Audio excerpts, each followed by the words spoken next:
اس کی گناہ مت کریے گا، اگر سمندر میں اپنی شہرت کے ساتھ اس کی پرواہ مت کرنا، نماز مت چھوڑنا،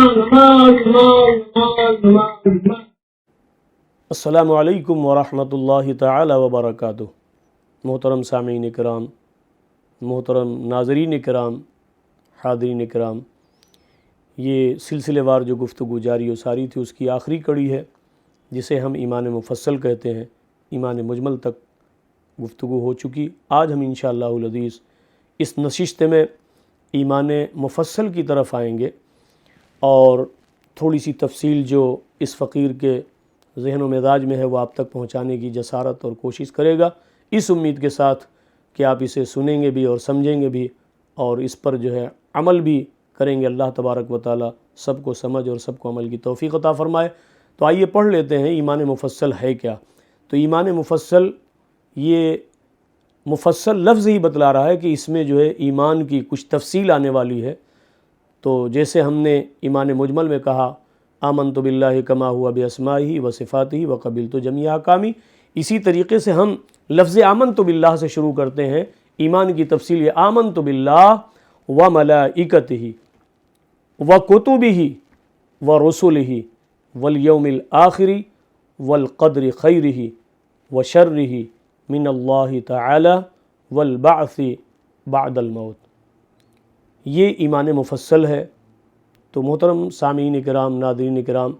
جو ہم نے پڑھا ایمان مفصل، اس میں ہم کیا کہتے ہیں اللہ رب العزت کی بارگاہ میں کہ اے اللہ میں ایمان لے آیا، آمنت باللہ میں ایمان لے آیا. تو دیکھیں وہاں ہم نے پڑھا لا الہ الا اللہ محمد رسول اللہ، کہیں بھی بندہ کلمہ اس طریقے سے پڑھ لے وہ مسلمان ہو گیا، لیکن شرط ہے کہ زبان اقرار کرے، دل تصدیق کرے، مسلمان ہو گیا. دوسرے کلمے میں ہم نے پڑھ لیا اشہد ان لا الہ الا اللہ و اشہد ان محمدًا عبدہ و رسولہ. زبان نے اقرار کیا، زبان نے پڑھا، زبان سے آپ نے ان الفاظوں کو ادا کیا، دل نے تصدیق کر دی، بس وہ انسان جو ہے مسلمان ہو گیا، مومن ہو گیا. اب جو ہے ایمان کی تفصیل جو آ رہی ہے کہ فقہائے کرام نے، ائمہ اعظام نے، اللہ کے دیگر محبوب بندوں نے یہ سمجھایا کہ جب تک ان چیزوں کو جو ہے بندہ نہیں مانتا ہے، گویا کہ ایمان کلمہ اول اور کلمہ ثانی اور کلمہ ثالث و چہارم کا جو ہے خلاصہ یہاں آ رہا ہے کہ اگر بندہ کہے لا الہ الا اللہ محمد رسول اللہ صلی اللہ علیہ وسلم، تو پھر وہ کن کن چیزوں کا جو ہے اقرار کرے اور کن کن چیزوں کو مانے. تو زمانے میں ہم دیکھتے ہیں کہ بہت سارے لوگ جو ہے اللہ کو تو مانتے ہیں، کہہ دیا آمنت باللہ، یہ بات بالکل سچ ہے، لیکن وہ آمنت باللہ کہنے کے بعد جو آگے ہمیں اللہ و رسول نے حکم فرمایا کہ یہ چیزیں ایمان کا مجموعہ ہے، جب تک ان کو بندہ نہیں مانے گا اس وقت تک وہ مومن مسلمان نہیں ہو سکتا. تو وہ کیا ہے؟ وہ ملائکتہ ہی. اس پر ایمان رکھے، اس پر عقیدہ بنائے کہ اللہ نے فرشتوں کو پیدا فرمایا، فرشتے بھی ہیں.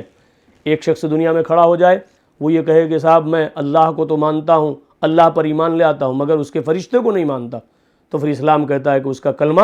کسی حیثیت، کسی درجے میں نہیں. اللہ کو مانے، پھر کہا وہ ملائکتی، اس کے فرشتوں کو مانے، اور اس کی کتابیں جو اللہ تبارک و تعالیٰ نے صحیفے، کتابیں نازل فرمائی دنیا میں، اپنے نبیوں کے ساتھ بھیجا، اپنے رسولوں کے ساتھ بھیجا. تو عزیزان محترم، ان کتابوں کو بھی ماننا از حد ضروری ہے. یہ ایمان کا، اسلام کا جز ہے، کلمے کا جز ہے. اگر جو ہے بندہ کہہ دے کہ آمنت باللہ و ملائکتہ و کتبہ، اس کو نہ مانے کہ میں اللہ کو مانتا ہوں، فرشتوں کو مانتا ہوں، مگر اللہ کی کتابوں کو نہیں مانتا، وہ ہرگز مومن مسلمان نہیں ہو سکتا. اسی طریقے سے پھر آگے جملہ آتا وہ رسول ہی، اور اس کے رسولوں پر ایمان لے آیا. تو صرف یہی نہیں کہ جس نبی کا کلمہ پڑھتا ہے صرف اسی رسول کو مانے.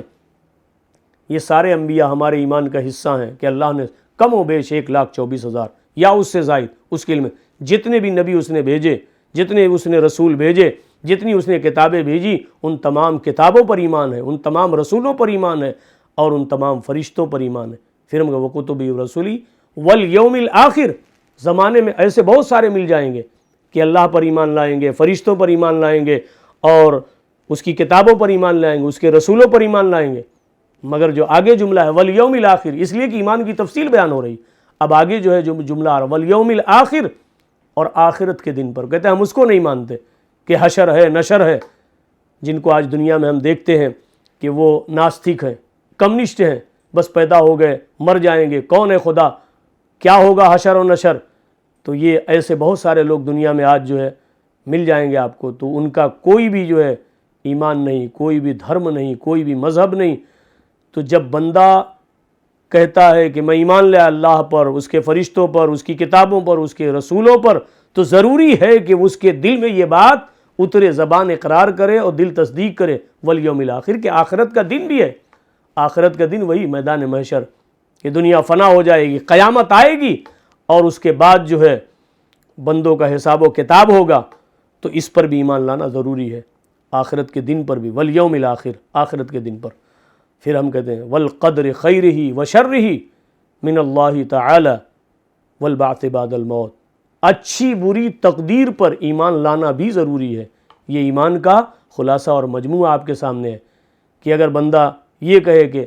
میرے تقدیر میں تو فلاں نے ایسا کر دیا، فلاں نے ایسا کر دیا، نہیں، تو پھر یہ ماننا ہوگا کہ کوئی اللہ کے علاوہ بھی کوئی دوسرا خدا ہے، کوئی معبود ہے،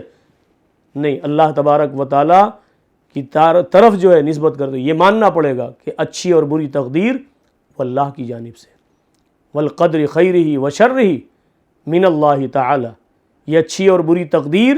اللہ کی جانب، والبعث بعد الموت۔ اب یہ اتنا سب کچھ مان لیا، کیا مانا؟ ایمان لایا اللہ پر، ایمان لایا کتابوں پر، ایمان لایا فرشتوں پر، ایمان لایا رسولوں پر،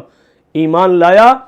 کس پر؟ یوم آخرت پر، ایمان لایا اچھی بری تقدیر پر۔ مگر یہ کہہ دے کہ مرنے کے بعد کچھ نہیں ہوگا، مرنے کے بعد کون اٹھے گا، کون جلایا جائے گا، تو یہ بھی ہمارے ایمان کا جز ہے، اسلام کے کلمے کا جز ہے۔ اگر بندہ ان ساری چیزوں کو جو ہے مانتا جائے، کیا؟ نمبر 1 اللہ،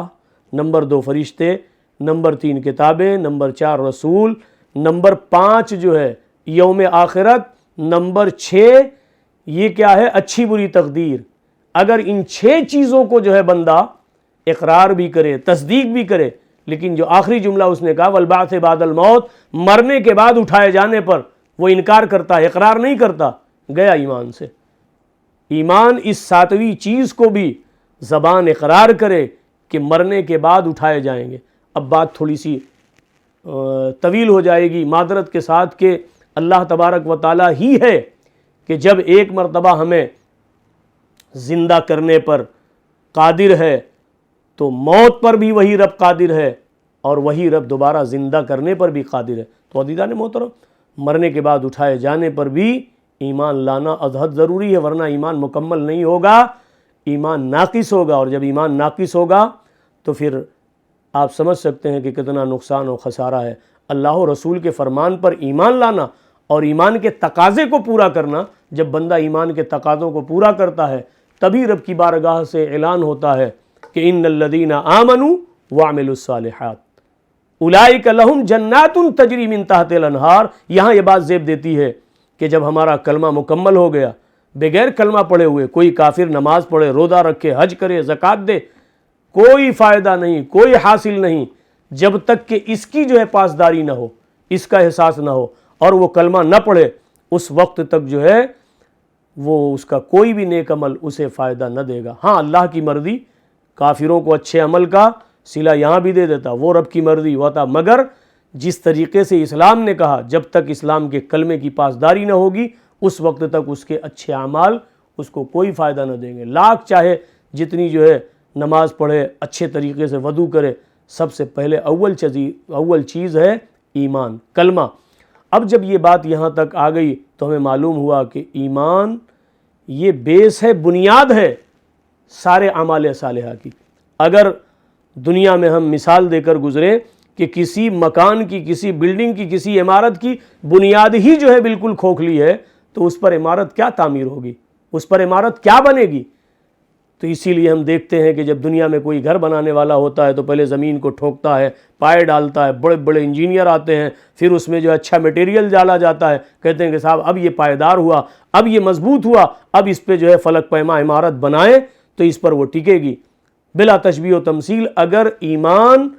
مدار عمل ہے، مدار نجات ہے، اگر ایمان میں جو ہے بھس بھرا ہوا ہے، ایمان کسی لائق نہیں، آج بندہ یہ کہتا ہے، کل بندہ وہ کہتا ہے، پھر بڑے بڑے اچھے اعمال کرتا ہے، تو یہ اعمال اس کے جو ہے فائدے والے نہیں، قرآن نے ببانگ دہل اعلان فرما دیا کہ بے شک وہ لوگ جو ایمان لائے، ایمان لانے کے بعد وعملوا الصالحات، پھر اچھا عمل کیے، تو اللہ رب العزت بڑے ناز و ادا سے انہی کے لیے اعلان فرما رہا ہے کہ اولئک لہم جنات تجری من تحتها الانہار، کہیں کہا ذالک الفوز الکبیر، کہیں کہا ذالک الفوز العظیم۔ اللہ تبارک و تعالی اعلان فرما رہے یہ بڑی کامیابی ہے کہ بندہ ایمان لے آئے، نیک عمل کرے، تو جب بندے کا کلمہ درست ہوگا اور پھر جو ہے اس کے بعد عمل کرے گا تو عزیزان محترم وہ عمل فائدہ دے گا، ورنہ جو ہے لاکھ جو ہے وہ بندہ اچھا عمل کرے، ایمان کے تقاضے کو پورا نہیں کیا، ایمان کے جو ہے تمام تفصیلات کو جو ہے اس نے سامنے رکھ کر زبان سے اقرار کر کے دل سے تصدیق نہیں کی، تو اچھے اعمال اس کو فائدہ نہ دیں گے۔ یہیں ایک بات قابل ذکر ہے کہ آج اگر یہ بات معلوم ہو گئی کہ ایمان جو ہے اگر درست نہیں ہے تو اسی ایمان کو، یہ جو کلمے ہم پڑھتے ہیں، ایک شخص جو ہمارے پاس آتا ہے اس کو بھی شاید آپ جو ہے ہمارے اس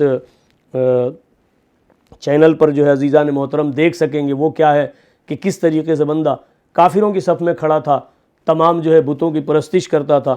ہمارے پاس آیا اور اس نے جو ہے کہا میں مسلمان ہونا چاہتا ہوں۔ کسی بھی مسلمان نے اسے جو ہے کلمے کی تلقین کی اور اس نے کلمہ پڑھ لیا، زبان سے اقرار کر لیا، دل سے تصدیق کر لی، تو یہ کیا ہے؟ چند جملے ہیں، چند کلمے ہیں جس کو پڑھ کر کے ابھی وہ شخص یہاں کھڑا تھا تو دائرے کفر میں تھا، اب اسے پڑھ کر کے دائرے اسلام میں آ گیا۔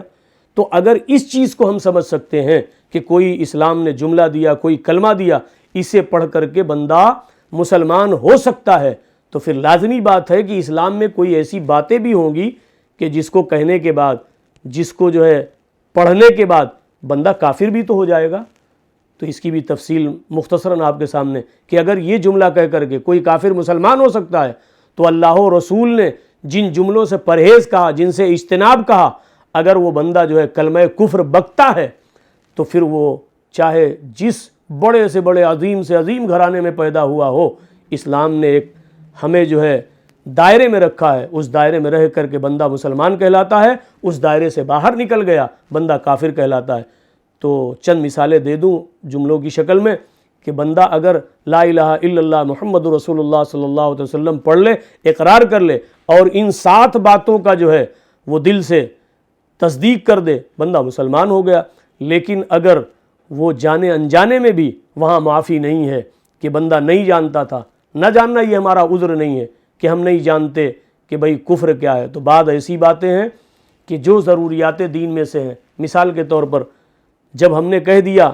کہ ہم نے قبول کیا جمیع احکام کو، جمیع احکام کی جو ہے اگر قبولیت اور پاسداری کی تو مسلمان ہے۔ اگر کسی شخص سے یہ عمل نہیں ہو پاتا، اللہ معاف فرمائے، کہ نماز چھوٹ جاتی ہے، روزہ چھوٹ جاتا ہے، حج نہیں کر پاتا، زکوٰۃ نہیں دے پاتا، یہ اس کی جو ہے بدعملی ہے، تساہلی ہے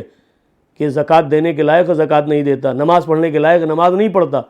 تو یہ اس کا گناہ ہے، یہ اس کا برا عمل ہے، اللہ حسن عمل کی توفیق عطا فرمائے۔ لیکن اگر کسی شخص کو کہا جائے کہ بھائی آپ نماز پڑھیں، نماز کسی بھی حال میں کسی پر معاف نہیں ہے،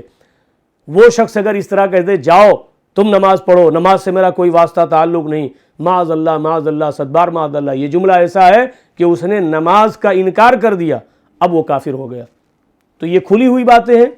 کہ نماز کا انکار کر دے، روزے کا انکار کر دے، حج کا انکار کر دے، جیسے بہت سارے آج کل جو ہے جہالت کا جملہ بولنے والے لوگ کہ جاؤ جاؤ بڑے مسلمان ہو، میں تو روزہ نہیں رکھتا، میرے سے روزے سے کوئی تعلق نہیں، تم بڑے مسلمان ہو رکھو۔ تو عزیزان محترم پھر وہ چاہے جتنی نمازیں پڑھ لے، چاہے جتنا بعد میں روزہ رکھ لے، جب تک وہ توبہ نہ کرے گا، جب تک جو ہے پھر سے واپس کلمہ نہیں پڑھے گا، اللہ و رسول کی بارگاہ میں اس کی کوئی حیثیت نہیں۔ اس لیے کوشش کریں کہ ایسے اول فول جملے، ایسے بیہودہ جملے سے بچیں اور اپنے ایمان کو بچائیں۔ اگر آپ نے ایسا کہہ دیا تو پھر جو ہے کفر ہو گیا۔ تبھی تو علماء کرام، مفتیان اعظام اپنی ذمہ داری پوری کرتے ہیں کہ بندہ اگر شادی شدہ ہے اور ایسا جملہ بول دیا تو کافر ہو گیا، کافر ہونے کے بعد اس کا نکاح بھی ٹوٹ گیا، اس کا ایمان بھی چلا گیا۔ اگر بیعت و خلافت کا سلسلہ رکھتا ہے، ارادت کا سلسلہ رکھتا ہے، تو بیعت بھی ٹوٹ گئی، خلافت بھی ختم ہو گئی۔ ان ساری چیزوں کو جو ہے پھر وہ جملہ علماء کرام بولتے ہیں تجدید کریں، تجدید ایمان کریں، تجدید ایمان کے بعد تجدید نکاح، تجدید بیعت، سب ساری چیزیں اثر نو جو ہے۔ تو اللہ تبارک و تعالیٰ، اول تو ہم یہ دعا کریں کہ پہلے ایسی شیطان کی جو ہے بہکاوے سے جو ہے اللہ تبارک و تعالیٰ ہماری حفاظت فرمائے، اور جب کبھی ایسا ہماری زندگی میں خدا نہ کرے ہو جائے تو سب سے پہلے جو ہے پہل کریں، بالکل نہ شرمائیں نہ عار محسوس کریں، بلکہ سب سے پہلے بڑھ کر کسی جاننے والے عالم دین کے پاس کہ مجھ سے ایسے غلطی ہو گئی، مجھ پر کیا حکم لاگو ہوتا ہے، تو آپ آخرت کے عذاب سے بچ جائیں گے۔ عزیزان محترم، فوراً پہل کریں، توبہ کریں، پھر کلمہ پڑھیں، اللہ تبارک و تعالیٰ پھر ویسے ہی فرما دیتا ہے جیسے کہ اس سے جو ہے گناہ ہوا ہی نہیں۔ تو جب اگر اللہ کی رحمت اس طرح سے پکارے، اللہ کی مغفرت اس طرح سے بلائے، تو پھر بندہ دوڑ کر کے جائے کہ ایسا ہو گیا جیسے اس نے گناہ کیا ہی نہیں۔ حدیث پاک جب ہم پڑھتے ہیں، حضور نے ارشاد فرمایا کہ بندے کی توبہ کیا ہے اور خدا کی مغفرت اس کو کیسے ڈھانپ لیتی ہے، کہ جب کوئی گناہ یہ صرف خاصیت مسلمانوں کی ہے اور ایمان کا جو ہے سب سے اول درجہ ہے کہ جب بھی بندے سے کوئی غلطی ہو جائے، کوئی بھول ہو جائے، تو پھر وہ نادم ہو جائے۔ نادم کا مطلب پشیماں ہو جائے، اور اس کو اپنے آسان لفظوں میں یہ سمجھیں عزیزان محترم کہ وہ یہ کہے کہ ہائے میرے رب، مجھ سے یہ غلطی ہو گئی، میں خطاؤں کا پتلا انسان ہوں، اے رب ذوالجلال، آدم کی اولاد ہوں، مجھ سے غلطی ہو گئی، مجھے ایسا نہیں کرنا چاہیے مگر ہو گیا، اب کہاں جاؤں، تو ہی یہ معاف فرمانے۔ تو اللہ کو یہ عمل اتنا پسند آتا ہے، اتنا پسند آتا ہے، اللہ اس قدر راضی اور خوش ہوتا ہے کہ شیطان جو ہے منہ پیٹ کے بھاگتا ہے، ہائے میں تو ہار گیا۔ تو آج تو ہم سب چاہتے ہیں کہ شیطان کو ہرا دیں، مگر ہم سے یہ نہیں ہوتا۔ کسی سے اگر ایسا معاملہ ہو گیا تو کہتا ہے سب کچھ کروں گا مگر توبہ نہیں کروں گا، ہائے افسوس صد افسوس، ارے مجھ سے غلطی، ہیلے بہانے، وہ نفس ہے، شیطان ہے جو ورغلاتا ہے۔ عزیزان محترم، اگر غلطی ہو جائے تو پھر بندے کو چاہیے کہ جو رب معاف فرمانے والا ہے اس کی بارگاہ میں سر جھکا دے کہ مولا تو غفور الرحیم ہے، تو معاف فرمانے والا ہے، میں تیرا بندہ ہوں، مجھ سے خطائیں اور غلطیاں ہو گئیں، اے رب ذوالجلال مجھے معاف فرما دے۔ خدا کی قسم، اللہ کے پیارے رسول صلی اللہ تعالیٰ علیہ وسلم نے یہ جملے ارشاد فرمائے کہ مجھے اپنے رب کی عزت و جلال کی قسم کہ جب بندہ ایسے کرتا ہے تو اللہ تبارک و تعالیٰ فرشتوں میں ندا فرماتا ہے، فرشتوں گواہ ہو جاؤ، دیکھو میرا بندہ جو ہے میری بارگاہ میں آیا، نادم ہوا، اس کے ندامت کے 2 آنسو اس کے جو ہے جہنم کے عذاب کو، جہنم کے آگ کو بجھا ڈالے، میں نے اپنے بندے کو معاف فرما دیا۔ تو عزیزان محترم، باتیں بہت ہیں، لیکن انہی باتوں پر جو ہے میں اپنی گفتگو کو ختم کرتا ہوں کہ اللہ تبارک و تعالیٰ سننے کے بعد سب کو سمجھ اور سمجھ کے بعد عمل کی توفیق عطا فرمائے۔ یہ ایمان کا مجموعہ خلاصہ آپ تک پہنچا، آپ خود بھی جو ہے سمجھیں، اور اگر سمجھ میں آ جائے تو دوسروں تک پہنچانے کی کوشش کریں، جہاں تک اس عاجز و مسکین کی بات پہنچے۔ اللہ سب کو عمل کی توفیق عطا فرمائے۔ آپ اپنے پاس پڑوسیوں کا اور اپنے اہل خانہ کا خاص خیال رکھیں۔ اللہ آپ کا حامی و ناصر ہو، آمین آمین یا رب العالمین، بجاہ النبی الکریم صلی اللہ تعالیٰ علیہ وسلم۔